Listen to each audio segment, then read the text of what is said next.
All right, James DeSimone, let me get you into the conversation here. This is a big, big, big win for the state. I would have to imagine that getting this charge reinstated really is going to help their case. Well, thank you for having me, Michael. I think it does on some level, but because, again, all you have to do is show in this situation is that he was perpetrating an act that is inherently dangerous. And we have a situation where he's placing his knee on the neck for an extended period of time, being told he's killing him. That seems pretty eminently dangerous to an individual. But the tricky part about this is you also have to show that it evinces a depraved mind. And what does that mean?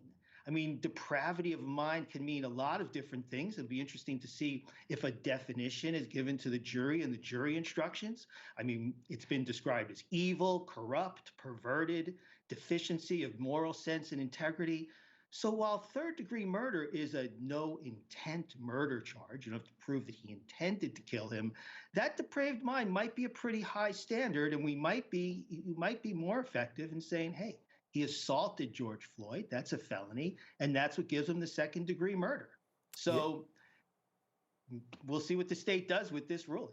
Yeah, no question. And as far as that depraved mind goes, you're someone who's tried cases in this realm involving police officers, et cetera.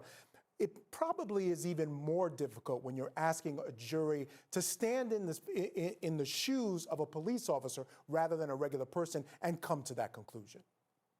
Well, absolutely. I mean, I'm a civil rights prosecutor. So our cases are civil. We have the preponderance of evidence standard. We do these in federal court under Section 1983, which most of your viewers are probably familiar with. And the standard there is an objective standard, whether the officer has acted objectively unreasonable in his conduct. And training comes into that because it's looking at not what Derek Chauvin was thinking on that day, but what a reasonable police officer would look at given the totality of the circumstances, the Graham versus Connor standard that was handed down by the Supreme Court decades ago.